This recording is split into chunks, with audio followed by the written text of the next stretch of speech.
Well, good morning, good afternoon, good evening, wherever you're joining from. And welcome to the second in our series of live stream panel discussions for investors and startup founders. I'm Brett Waters. I've been in Silicon Valley my entire life, immersed in the world of entrepreneurship, innovation, and venture capital. And joining me as co-host this morning is Louie Lowe. Hey, Louie. Good morning, Brett. Thanks for putting this together as always. I like the little jingle.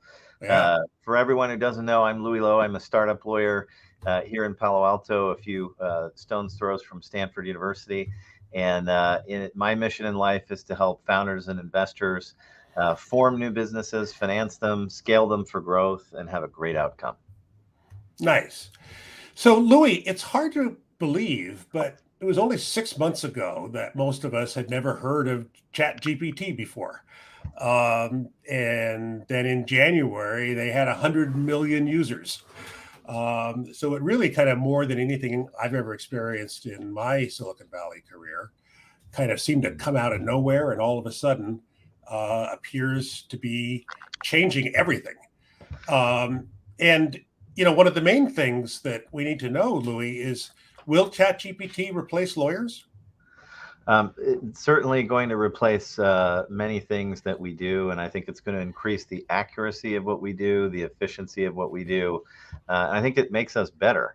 So I'm certainly out there competing in the marketplace as somebody who uses more technology tools than less. Nice. So we've got a terrific panel of experts joining us this morning. And Ben, hey. Hey, thanks for having me today. You bet. Give us the brief background on yourself.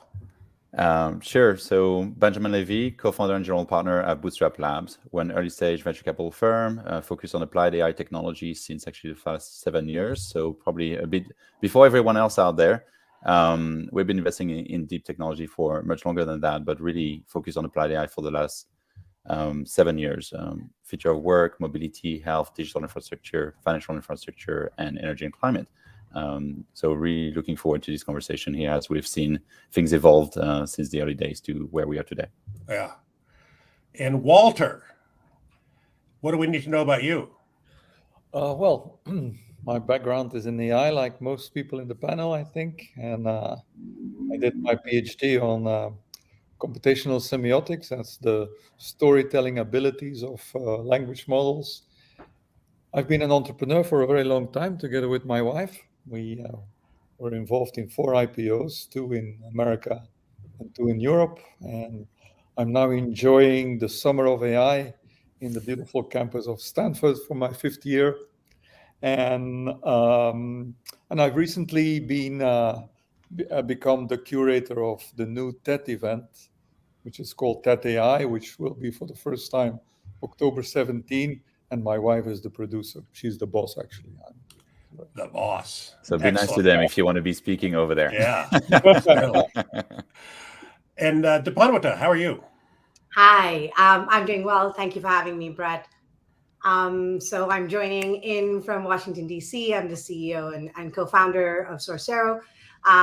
We are a leading medical analytics platform for life sciences products. And our customers use us to gain more insights into how their products are performing once it's in market, and then drive better decisions around both market retention and expansion. At the end of the day, we live because patients can't wait to make sure that they get the right treatment at the right time. And of course, we use AI to accelerate the decision-making and really augment our users. And that's our philosophy to using any cognitive technology. Yeah. Alex, what are you all about? Hi, everyone. Happy to be here. I'm Alex Babin, CEO and co-founder of Zero Systems, joining from not so sunny Campbell, California.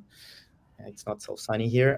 But Zero is orchestrating an operating system to build, run, and deploy generative AI applications for large enterprises. And we focus on knowledge workers like lawyers, accountants, consultants, financial specialists, and so on and so forth. Because we believe that, as we're saying, AI will not replace people. It will replace people who are not using AI. And people should be focusing on doing what they're good at and what they like doing at the same time. And everything else should be delegated to AI. So that's what we do. Excellent. and Suman. Uh-oh, he may be frozen. So let's go to Ahmed. Hi, thanks so much for having me. Yeah, give us the brief background of yourself. All right, my name is Ahmed Reza. I am the founder and CEO of Yogi. I've been in the AI space for a while, but not as decorated as some of the other wonderful folks on this call. We're working on building synthetic agents. Basically started imagining what the future of business communications might look like a few years ago, after Transformers are out and attention's all you need. So the AI geeks got to work. It was really hard to explain to people what we did, but thanks to ChatGPT, now everybody's like breaking down our doors for synthetic agents and customer service, sales, and marketing. And Suman, can you hear us? Not yet. Well, let me tell you who Suman is. Okay, Brett. perfect. He, like Ben, is an investor who's solely focused on very early stage AI businesses, and he has a new fund that he's investing from, and is oftentimes the first check into a new business. And he's based here in the Silicon Valley and got a fantastic network of AI companies. And I look forward to his perspective on what the opportunities and challenges are, both for companies and investors in the market. Louie, I think you're hired after that. He's going to hire you for all his intros. Oh, nice job, Louie. So Ben, you said something pretty interesting, which is you said that you feel like since ChatGPT became a household term, that it's easier to explain what your company does. Is that what you said? Not, but I'm happy to jump on this. Look, okay. I think Walter, wrote the paper early on this, but it's kind of interesting, right? I built an AI company in 2000, and I would say some of the things we do today are not very different, but Gen AI is kind of, I like to call it a global consciousness moment, right? Nikolai, my co-founder, like to speak about another Sputnik moment. People around the world have kind of realized the capabilities, and now everybody has maybe not a better understanding, but at least is touching the product and is able to see it, when before that, frankly, it was embedded deep into the code, and most people were using it without understanding it or even seeing it. So I think from that standpoint, we've made the world aware of it, for good and for bad. We can talk about some of the challenges that it brings along with it. We've been investing for a long time in AI. I think one of the first VCs in the US. So we always thought about narrow systems, and human augmented intelligence is where value creation was really taking place. We've been investing in large language model type technologies for 7+ years. So not news to us. We've been having companies using this sort of platform for a little while. But again, the value is still to be determined in my book, in that we call it applied AI as our approach to investing, and I think it still stands true for Gen AI. I think people are still searching for product market fit for this Gen AI core technology. And I think the context in which you apply it will be fundamentally different. Health, as we just heard somebody mention, or sales and marketing. I think what this technology can do, should be trusted for, it will vary widely. So I'll pause there, because I'm sure everybody has a point of view on that. Yeah. Anybody else want to jump in on this? On generative AI, yeah, I'm happy to speak to it a bit. You mentioned health, and I think for us, we are working, or we're supporting users and customers who have been working with a lot of data in a high-tech environment, aka life sciences, drug discovery. We've seen some great applications of AI in this space. But when it comes to the operations of those organizations and actually optimizing and scaling up how they operate, that's really where they're still to be transformed.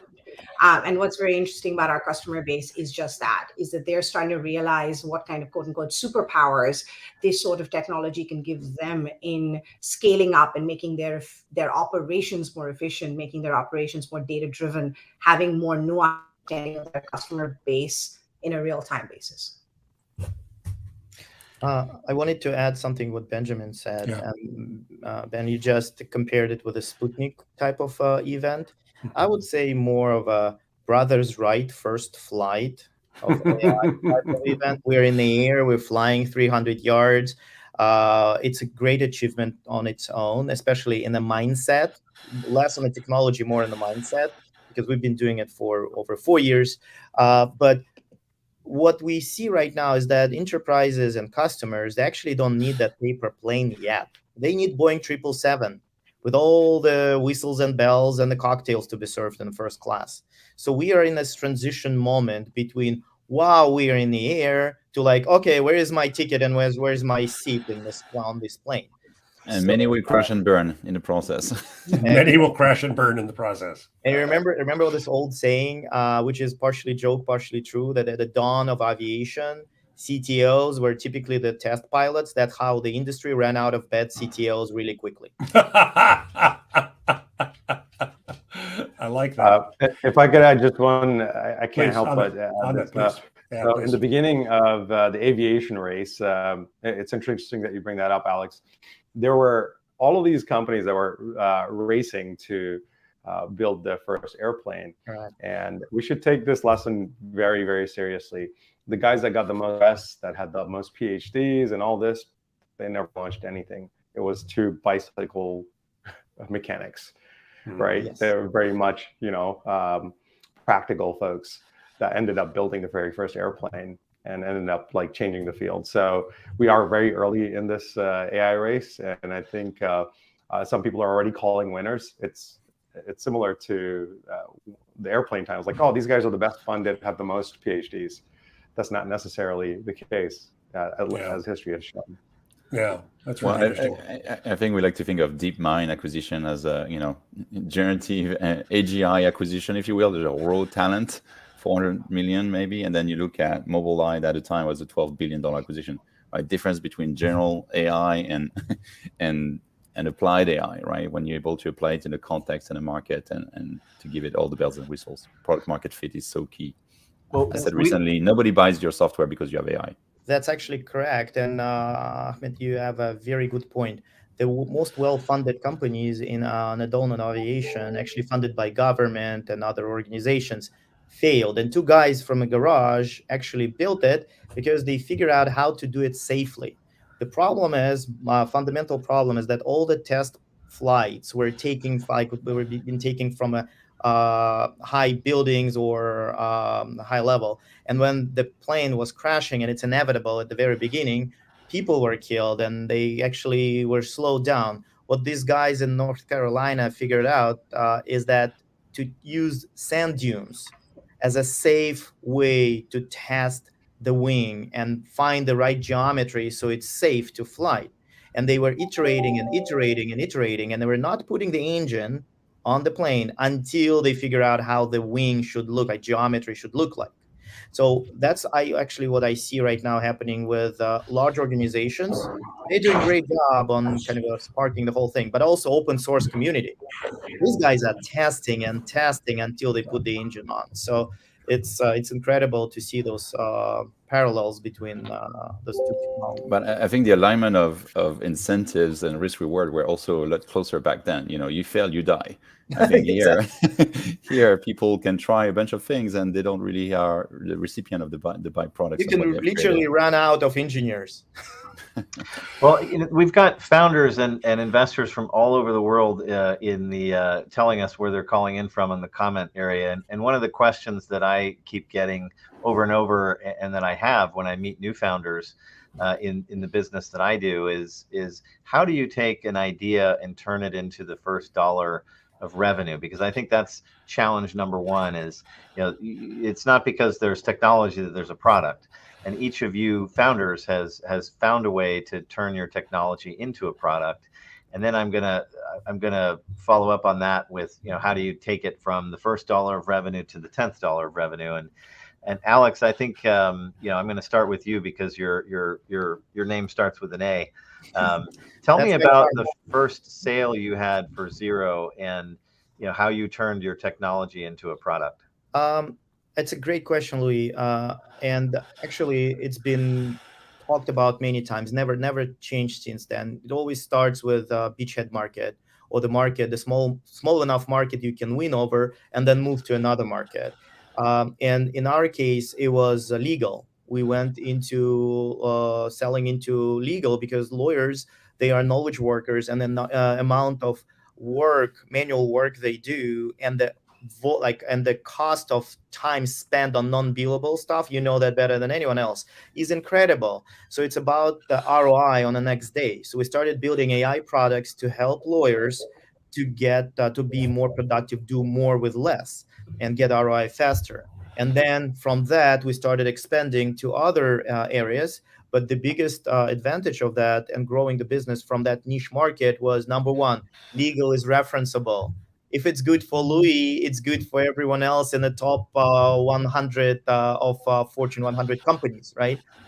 Because legal firms, they have security standards, they are risk averse, and if you can sell to legal, you can sell to anyone. So and of course the data, incredible amount of data to train AI on, and then move to another vertical. So I would say fundamentals never change. You start with a small market that can be referenceable to other verticals, and expand and try to win it. Dee, tell us how you did it at Sorcero. Lots of things. I definitely echo many of the things that Alex said. But for us, the other driver was the kind of content our users use, technical, unstructured, medical, often in a regulated environment, did not lend itself well to some of the tech available before. So, as cognitive technology evolves onto itself, and particularly in our case, transformers were a big driver of why we chose to do what we do. We started addressing problems in life sciences. But I want to be very real. Our customers buy us because we supercharge their workflows. They're excited that there is AI under the hood, and they're excited about what AI can do for them. And certainly ChatGPT has brought more people to our door. It's, my commercial team tells me it's the best BD tool on earth. But once they're over that excitement of, oh my God, this could be cool, the question is, how do I use it? Where does it fit in my workflow? Is compliance going to kill me about it? Right. So that's the many slips between cup and lip. And so we have been very, very, very, very focused on actually solving the business challenge, and then choosing where to apply AI to generate our first dollar in the 8th and the 10th and so forth. But that's really the key: discover the business problem. Right. In my, it's one of the mantras that I preach to my Stanford students is, great startups begin with a problem worth solving. And right now, I think, generative AI is this cool thing that everybody's talking about. But, to what extent are entrepreneurs putting it to use on problems worth solving? So Steph was a little bit freaked out by all of your aviation crash metaphors. And I'm just glad I'm not getting on a flight this afternoon after all that discussion. But Steph asked the question about, when is it safe to fly AI? That's a great question. I actually know Steph. Thanks for the question, Steph. I think Steph should not be scared of flying AI right now. It's just about what plane you're boarding. So there are companies that have been doing AI long time before. I remember explaining to my clients what LLM is 2 years ago. Now everyone and their dog know what LLM is. Right. But it actually about what under the hood, and literally the enterprise clients don't care if it's a black magic or AI. They just need ROI, and they need ROI as fast as possible, and also to be secure, dependable, scalable, and so on and so forth.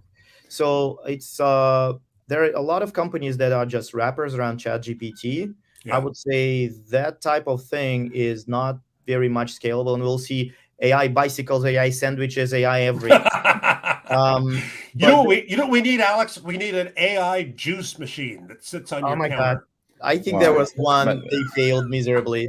By the way, AI little juice out of it. But Autopilot has been out there for a while. You've been flying with AI without looking at it or thinking about it, right? Exactly. I think it's already there. It's just not completely autonomous from takeoff and landing, but. So Orly asks kind of a related question, which is just differentiation. That suddenly everybody has AI in their tagline, right? And so what is the differentiation? What makes one AI company more potentially successful than another? I'm thinking we got Suman online. Suman, maybe you want to jump on that? You Suman, welcome. You're on mute right now, but if you unmute yourself. Welcome. Suman, you got to unmute, buddy. I was hoping to give him a bit more airtime since Yeah. he started later. Yeah. He's You know still what we on mute. need? Oh, there he is. We need Good. AI that knows how to unmute you. I quite like it. We still don't hear you some reason, Suman. Yeah, I think the folks All in right. San Francisco I'll jump in on the differentiation. Right. Obviously we've seen a lot, and there's a lot of noise in the market. Yeah. Look, like Alex said, if you are a wrapper around ChatGPT, that might become an issue. I mean, we're asking ourselves these questions, right? We think LLMs will be generalized and commoditized, and there are going to be a lot of different flavors out there. One of the big challenges we see right now with Janai is hallucination. So in context where hallucination is a fantastic thing, great. Yeah. But if there are divergent models that will never converge and two people get different answers for same questions, I think we're a society built on truth or trying to, and that is a challenge in the enterprise world for sure. If you're trying to create a new scenario for a movie, fantastic. If you're trying to create an original outreach for a prospect you don't know and you don't have too much to lose because your brand might be trash, because you're saying the wrong type of email, that's okay. So it's empowering the small guys in ways that they are careless and carefree.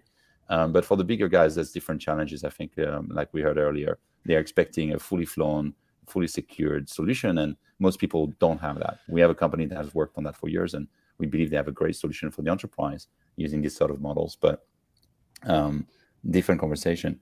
When it comes to differentiation, we always ask, what is the proprietary part of what you do? Do you have access to unique sets of data that others may not? Are you creating widgets that capture data that doesn't exist in the wild? Are you able to learn from these and create, vertical applications, often narrower systems that are extremely good and better than anything you can find off the shelves? And we've seen our startup time and time over again beating the big brands, in very narrow situations, because they have not only this narrow focus, but also this ability to build a solution to the problem, not just models for the sake of models or technology for the sake of technology. Right. And then we can talk about go-to-market. But since this is a panel that probably loves prediction, here's my first prediction. I'm saying we're going to see the first billion-dollar company with less than 10 employees in this decade. Oh, that's good. Because we not only go from a world of AI-first companies, which is what we've been focusing our time and investing in, to AI-first companies that are AI-enabled, and therefore will be able to launch sales, marketing, manufacturing, recruiting, all these things with virtual agents. So I'd love to hear what Ahmed is working on. And that's scary and disruptive. Let's put it this way, but it's exciting too. Ahmed, you want to jump in? Yeah, certainly. I guess cat's out of the bag there. So I have a digital clone of myself that's interacting on social media on my behalf. There you go. I'm not joking. Talking to us right now. Yeah. So actually, we're working on meetings. We'll be able to do it very soon. So yeah, I figured, how do you make money? Build things that make money. Sales, marketing, and customer service, things that cost me a lot of money. So in my last company, I did sales myself. I basically made my millions using AI, right? And the first time I met Louie, I said, Louie, I'm a pretty crazy guy, right? I use machine learning to bootstrap a startup to millions in revenue, and I've never been able to figure out how to get a second salesperson to do what I do. I was the only salesperson, and being a computer geek, I'm not that great with people, so I was like, I wish I could just clone myself. And then I was like, maybe I can. So I have a deep fake of my voice, and we have this engine called the goal-oriented conversation engine that's able to be a better SDR than anything else I've seen. I'm overbooked. If you look at my social media, if you look at our inbound, we were at near zero revenue last year. And in less than 6 months, we've blown through our second million ARR. And it's insane. Like, just being in the driver's seat, watching this thing, it's like, damn, this is real. Yeah. I mean, I have one question. Are you talking to the real person right now, or a digital clone? Just reveal yourself, please. Yeah. The clone can get much better answers. When you can create a deep fake that'll participate in live stream panel discussions, then we'll be impressed. So let me ask you guys a question. So one of the criticisms of large language models is that it's kind of a brute force guess the next word approach, right? So it's not super elegant. I guess I have two questions. One is that an accurate way to characterize it? And then second, kind of where do we go from here? Walter, do you want to take that? Well, so yes, I was just waiting until the Nutjets commercial was finished.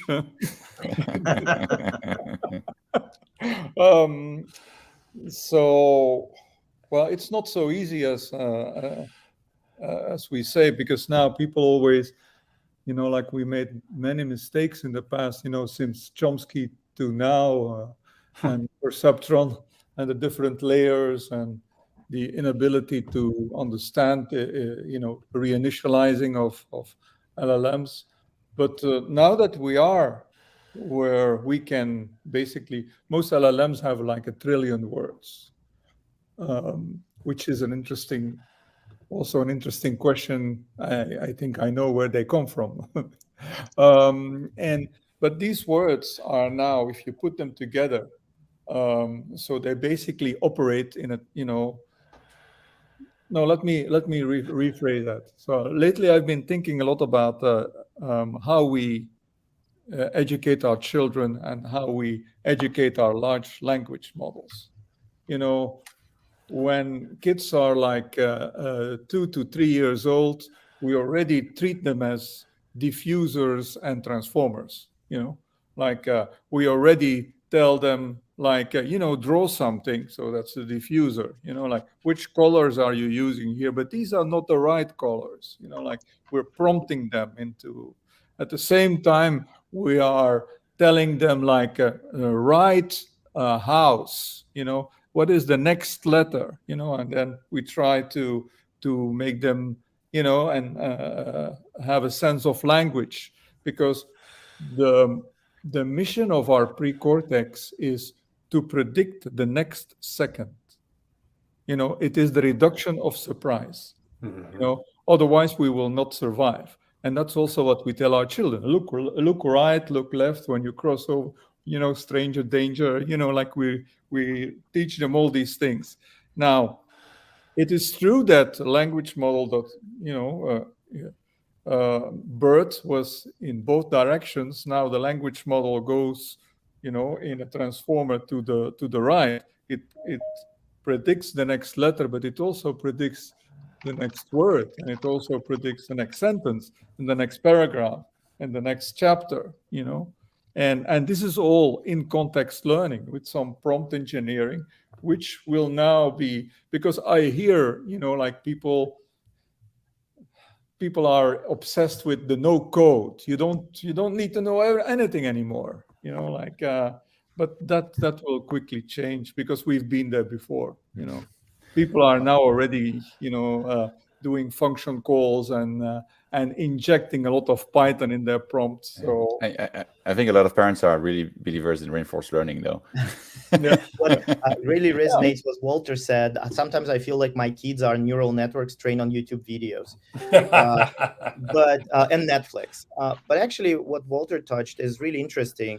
And of course, large language models, as we know them, and transformers are critically important. But it's really commoditized very much right now. Ben said before, and just wanted to kind of touch on a different topic. We all talk about what the state is right now. We're not talking about what the future is. For example, we are working as part of our deep tech thing. We're working on action transformer. So what Walter is saying, predicting what the next step for the user would be in the process of performing their work. And that's a pretty incredible piece of a model we already have working. And of course, we can predict like 1, 2, 3 steps when the user goes through the process to accomplish a business task. But in the future, it might be much more, which is at the very beginning of that process. But it's incredible. It, like, if people think that large language model feels like black magic, oh, you should have seen this kind of things. And there are so many possibilities opening up when you start combining those two things. And there might be third opportunities showing up.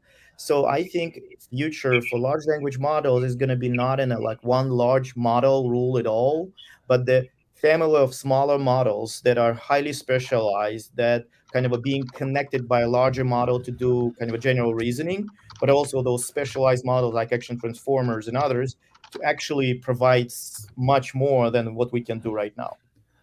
the future is really looks interesting right now. If I may share, in 2017 at our conference, we had one of our advisors starting to map a path to AGI if and when we ever get there, and do we want to get there, different conversation. But what was interesting about that roadmap to AGI is that we went from narrow discrete AI systems, which was very much 2017, 18, 19, those narrow systems, to a vision of constellations of systems, of AI systems. And I think the coordination of these constellations of narrow AI systems and orchestrations of these systems, which is very much what we're seeing with kind of baby AGI and AutoGPT and other things, right? This is where we're going in coordinating discrete, really strong models in different areas. To start coordinating these things is where I think we're going to have a leap of, an order of magnitude improvement in productivity. And what the impact of that will be on society, again, I think you need to be a thoughtful investor. Yeah, right. I agree. That's what we're doing, actually. I really like baby AGI, and so it's now sort of called the AutoGPT category, and I really like it, although you have to handcraft these agents a little bit now, but it will be better. And now certainly with the introduction of function calls, it will be better. But, these agents get stuck. These agents get stuck in decision making, or like they're waiting for somebody. But, this is the same with students, with employees, with executives. They get stuck, they wait for somebody else. Then you have to either give them a pep talk or threaten them in a way, and the same thing we are now trying to do with these agents.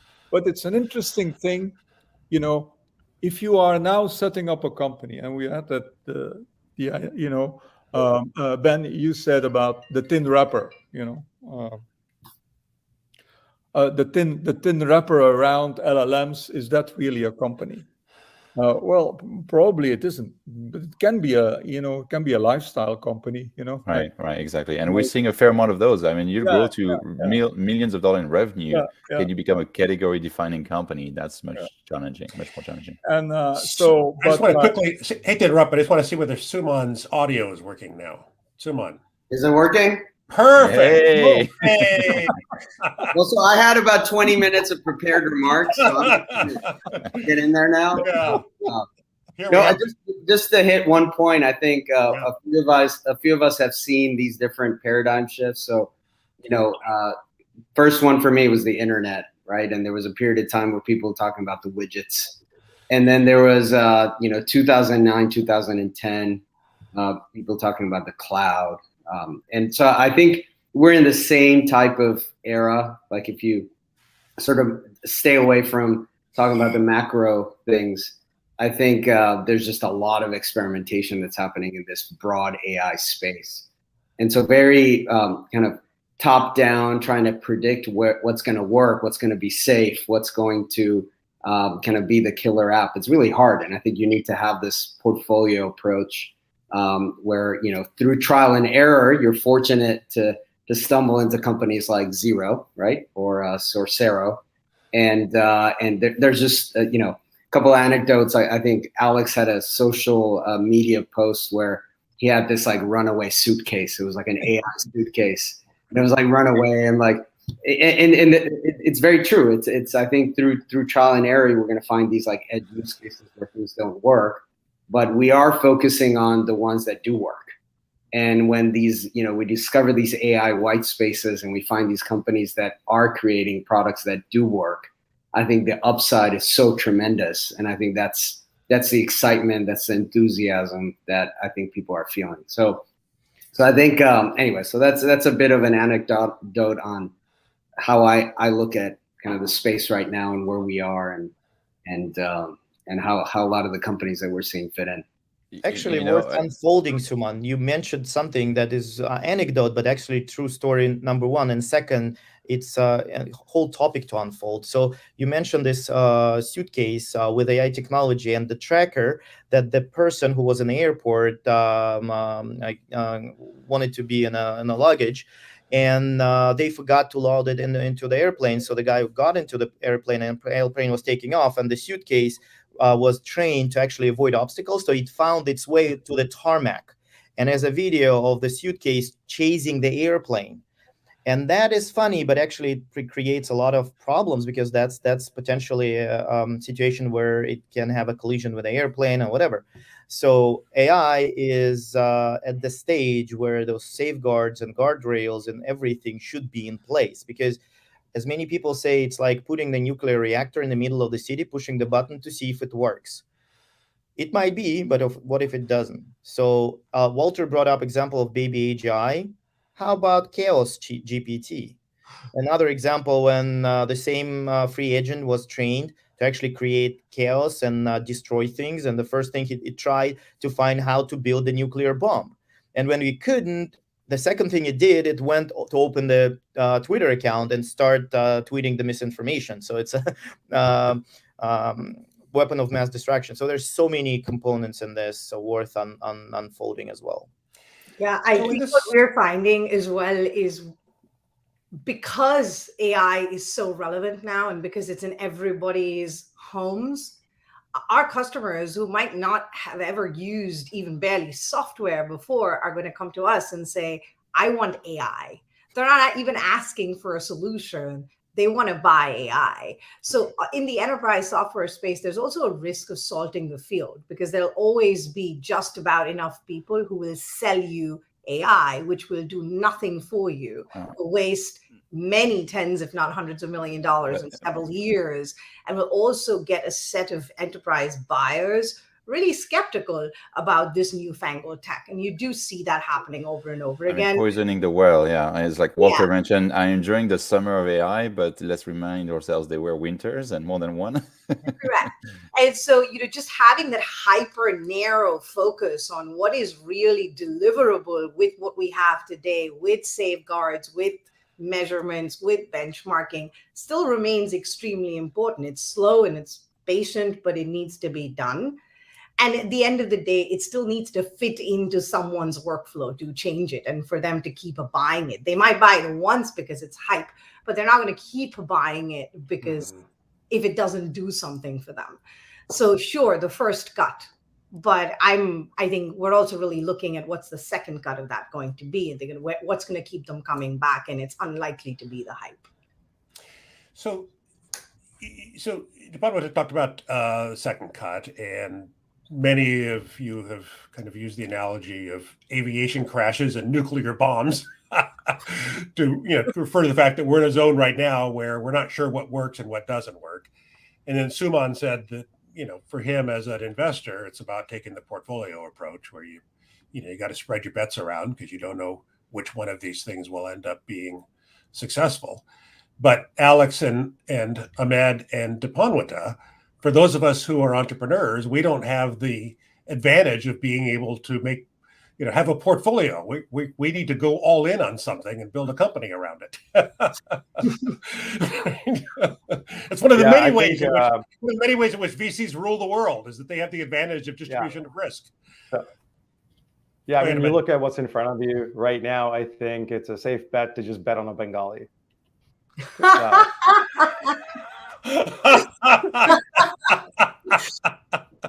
I'm not going to say no. All right. It's just one. There's the investment thesis from Ed. So I just realized there's 3 Bengalis on NAI here. Imad Mushtaq, who's also Bengali, estimally diffusion. I was like, wow. So I've been talking to more folks. It's like, that Bengali, man. And this, for me, honestly, from a human perspective, my mom has never known what I do. For all she knows, like I'm in the mob or something. She just goes, "What do you do? There's no buildings with your name on it, and you're not a doctor, so you're obviously not successful." So this was the first time she understood what I was doing, because it speaks Bangla. And I had a long conversation with my mom and with certain aunties. And if there's any saving grace for AI, it is that our aunties will kill us if we don't build like the best AI that brings home A's. Well, I'm going back to what Walter said, the vision of the future. Say, well, that's interesting. Maybe everybody wants to know what the skills necessary for the future. I was like, well, what if you were to say that you were a therapist for virtual agents, because they have their breaks down, they have waiting, they need their pet talks.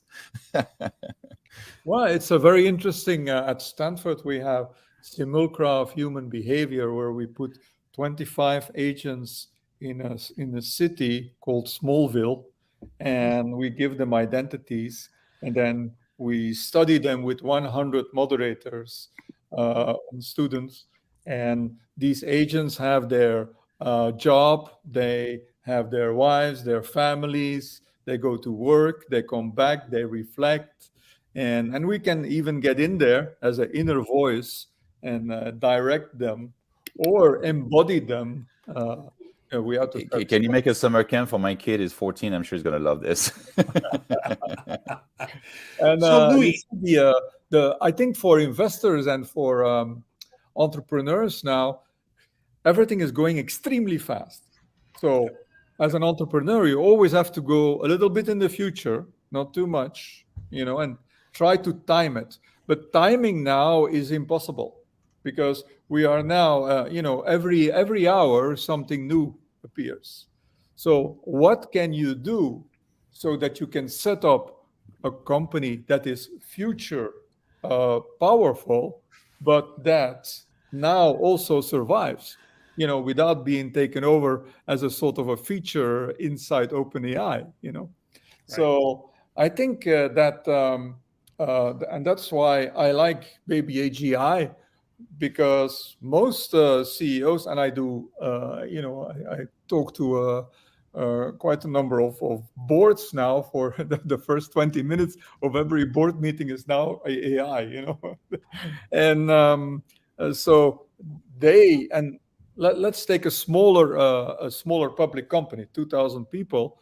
Well, the CEOs probably now have already found out that they should have 10 teams of 4 people and fire all the rest, because and refactor their complete thinking and rethink. Like David Deutsch said, every point is now a boundary point.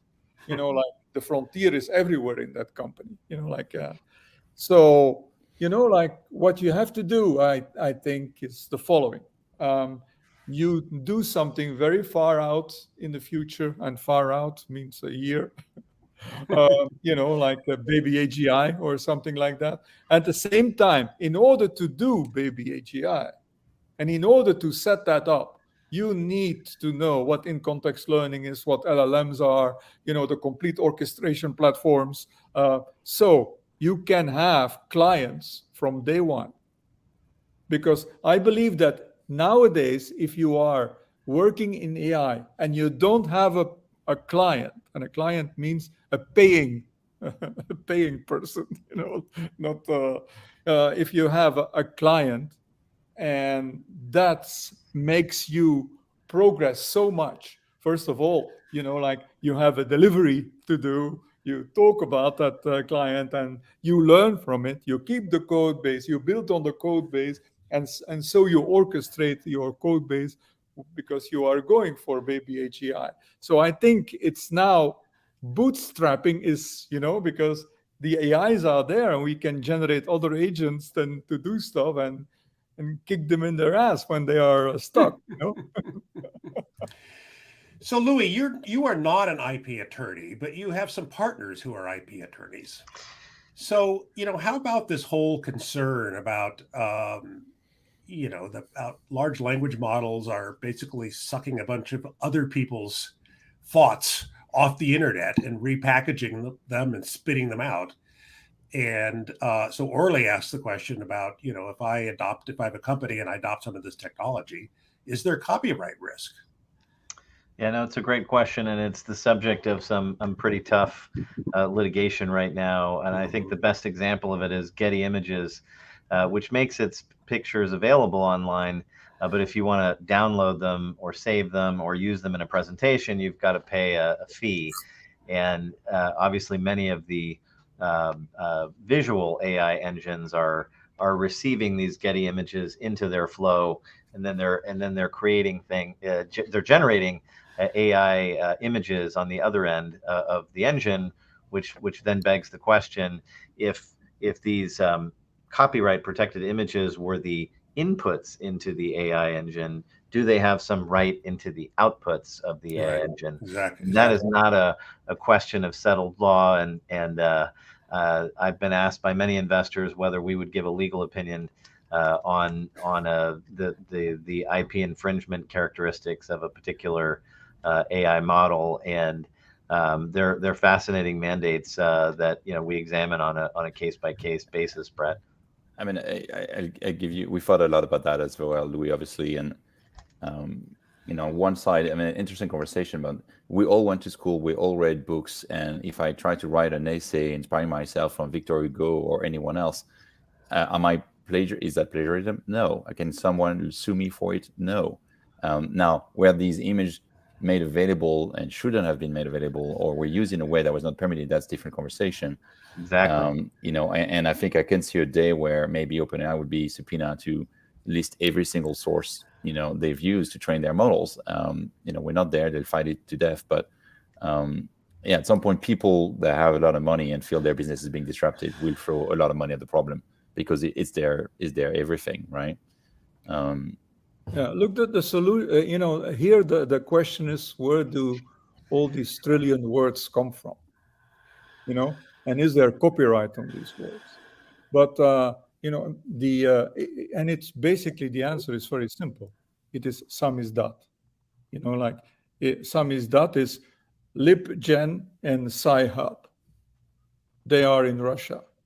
They copy everything, and all the students are using, and all the academics are using them, because why? We write these articles, we do the research, and then we go through the examiners, and then when the article is published, we have to pay a ridiculous amount to Elsevier. So everyone is using these trillions of words in the samizdat databases of LibGen and Sci-Hub. It's a well-known secret. So that's where it comes from.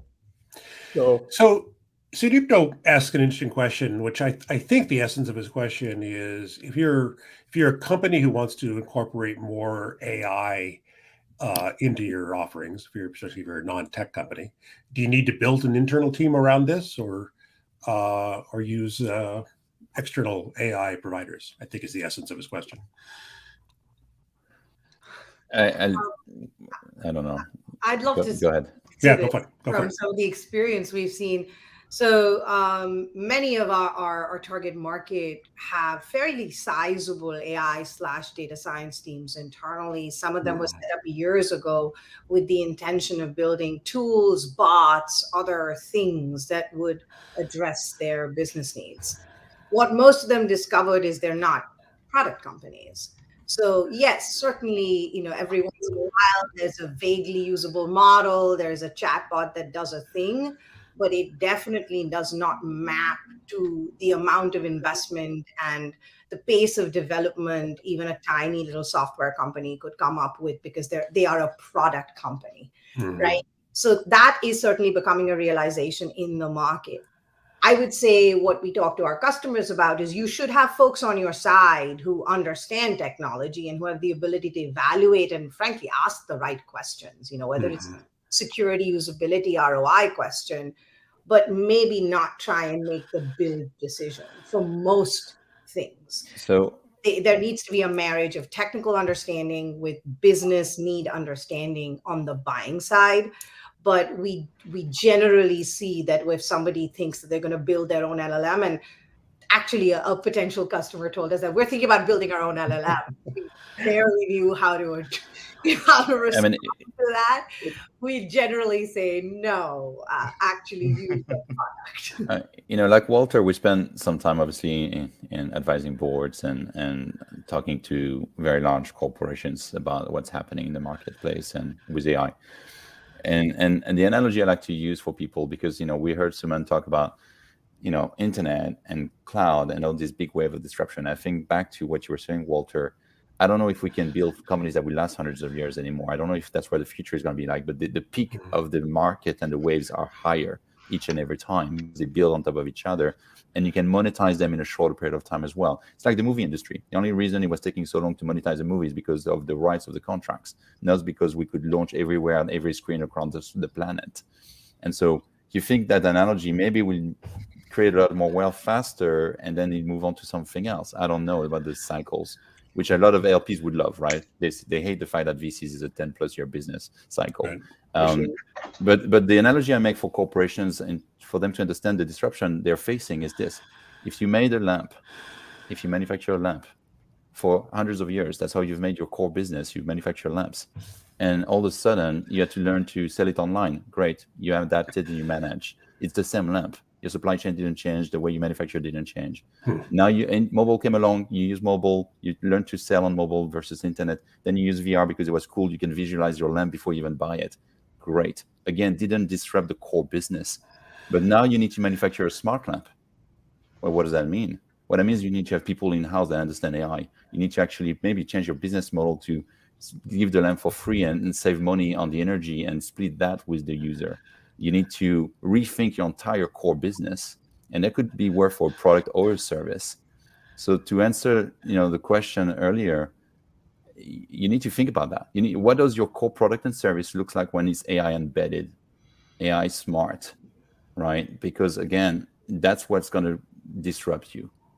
Right. And that takes in-house capability as well as adopting innovation faster for everything else that's not core to what you do. That's good. That's really good. And just to double click on that really quick, a great book. There's a lot of AI books out there now, but a book that predated the whole LLM and kind of ChatGPT emerging. It's called Competing in the Age of AI by Marco Ianciti and Priyam Lakhani, HBS professors. And I think it lays out a pretty good framework for how, if you're an AI company or not AI company, how you should kind of think about that. It touches on a number of points that Ben mentioned. So I definitely calling that out. Ben and Walter and Suman, you've each invested in a pretty broad swath of AI companies in the market. And I think we have an awesome panel of entrepreneurs who've actually taken a technology and brought it to market and gotten to way over $1 million, in many cases, many millions of dollars of annual recurring revenue. But there are a lot of AI companies out there that might be hyped and that might be in the market looking for capital, who've raised lots of capital and burned lots of capital. What do you see as the big challenge for those companies to succeed and make it to the next level? And what are you seeing in the market as the kind of the next big obstacle for AI companies to overcome? Well, I think it's always the same thing. Like you get your VCs like us, and we give early seed money, and we give them money, and then we wait a year. And in that year, we want a proof of concept, we want a product, and we want clients, and we want to see growth. And entrepreneurs take that money, and they are convinced that they are going to be there at the end of that year. But then they got lost in traffic, they're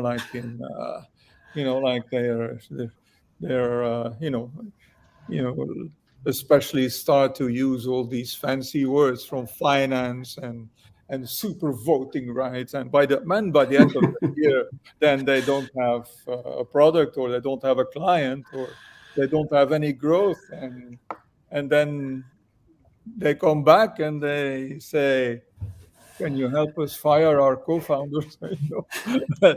So it hasn't changed. It's been for 30 years like that. It's not with AI that this changes.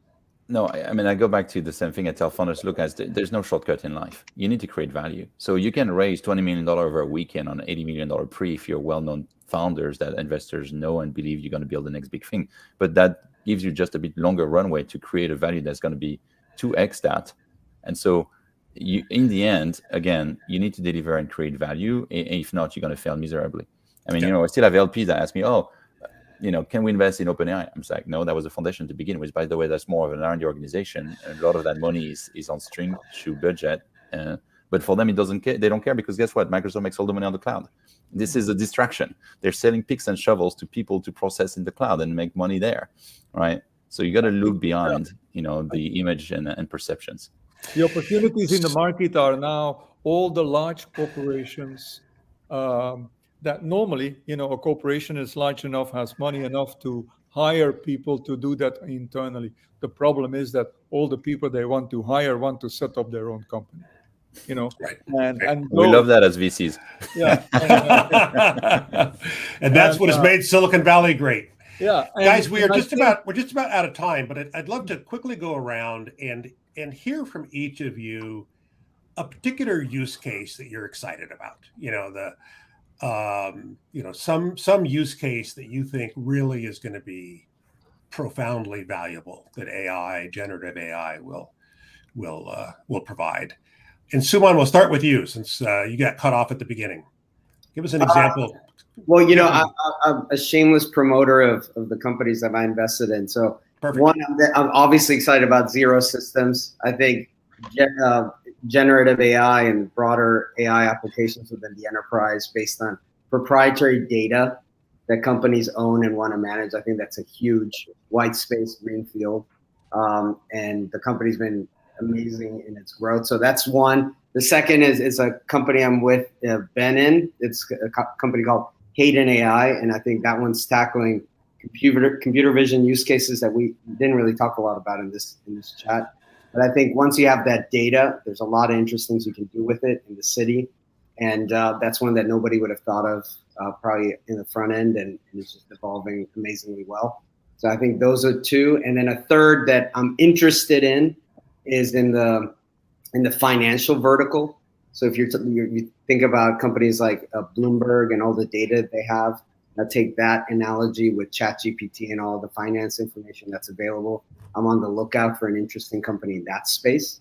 And so you wanted one, I give you three. Excellent. Thank you. Under promising and over delivering. That's what it's all about. Dipanwada, how about you? What use case do you see that you're super excited about? So there are, we use AI services across many of our product features. There are three that we're seeing is really exciting. One is supporting the generation of plain language summaries or patient case summaries, which usually accompany a clinical trial report or a poster. So making sure this medical information, which is out there, which is mandatory, is more accessible, both to patient advocacy groups and physicians. Really, really critical, much more scalable, doable with some of the generative AI features.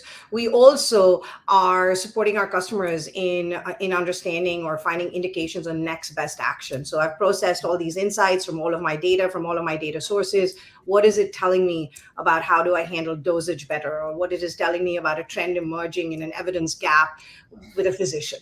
So we see these two places as very, very exciting within our product portfolio. Awesome. Alex. Actually, there is not just one case I'm excited about, especially when talking about AI, but the pace at which those use cases appear. And recently, we just discovered that one of our largest clients, it's one of the largest insurance companies in the United States, they were applying our solution, one of our AI apps that we've built on top of our engine, to one of the business cases of theirs, and the savings are $3 billion a year. Just blew my mind away. And we never thought that's possible, but that's how those use cases work. And this happens during the process of discovering use cases and building more use cases. So I think there will be a lot more potential to be discovered across the whole industry and many other clients as well, to see how all of them are going to be disrupted. There's no one use case that would dominate everything. It's so many of them that it will be hard to choose which one is much more important. Okay. Ahmed. I think it's an extremely exciting time to be alive, especially if you're a geek. This is like imagining what computers would be before computers came about. I think computing fundamentally will change as you can speak to a computer in a much more natural way, which is where we're leaning into the synthetic agents so that you can mentally model another person, right, as your interface. So that's what we're really thinking that the large language models afford us, is this ability to speak naturally to a computer. There's tons of compute resources, and I think it's going to be transformational at the level of the Industrial Revolution. Nice. Walter, you told us about baby AGI. What else? I think for me, it's all about media and entertainment. Media and entertainment. Yeah. And you're in Malibu right now, right, Walter? Yeah. Yeah, there we go. Because this were, this, in I'm not talking about the zip code, but in Hollywood, in the sense that media and entertainment industry is still an industry where people do business by phone, they text and they send you DocuSign. There is no real computer science optimization there. So think about scouting, think about scouting for locations, think about props, this can all be software.